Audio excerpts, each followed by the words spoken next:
Congratulations to all our winners. Promotions for Fort Ilocos and of course, pre-prom and commercial model.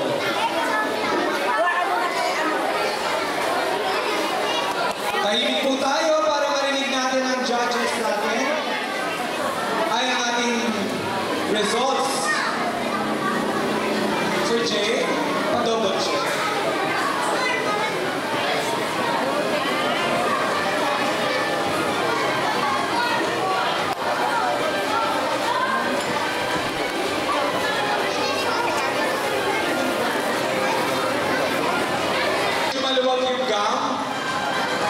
Medyo lang naman. Kasi kung maluwag po, malaglag po yun. Tama, mali! Tama! Tama, mali! Tama! Pero at least, na-carry niya. Bihira po yun. Karamihan na nakita ko gano'n, nalaglag yung damit. Totoo po yan. Even sa Miss Universe yung modelo, lumalakad, nalaglag po ang palda. Oh. Eh, lumalakad lang yun. Ito nga, sumasayaw. Hindi nalaglag. Ako po, yung belt ko, tignan nyo. Hindi nalaglag, diba? Palakpak naman siya.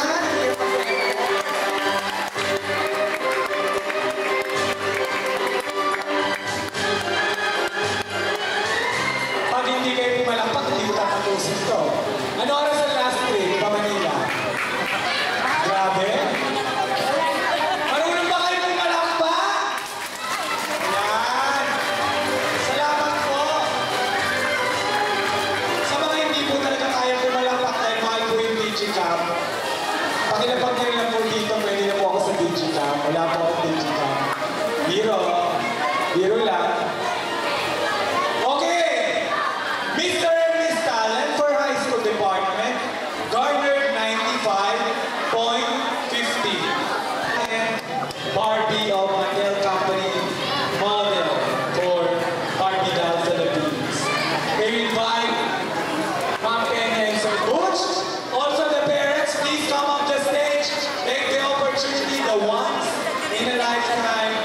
opportunity.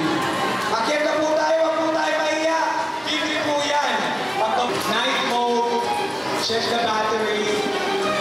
Go, go, go. Shot lang. Pang-picture po yan, pang-album. Ipalaki nyo kasi laki ng tarpaulin. Tapos display nyo sa barangay hall. Ang ganda ninyo, ang ganda kayo ng talent. Major awards! May we have the envelope, please? Handing us over the envelope is Madam Maricel. Palakpakan niyo naman si Mama Maricel Abaya. Mrs. Abaya po yan, pero parang Miss pa.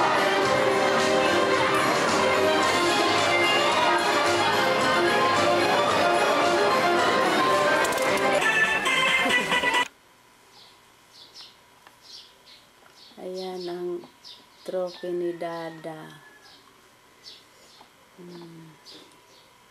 Trophy niya, dalawa.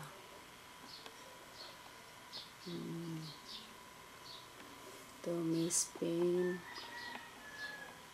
Tapos, Best in Somewhere. Tapos, Miss Talent. Ayan ang ano niya. Mga trophy, dalawa. Okay. Medyo putol-putol ang pagka-record kay baka mawala na ang battery. Kaya pinili ko lang pag kay Dada na saka ko na ginakuha ang video. Kay maanuhan ang battery, baka hindi makunan lahat.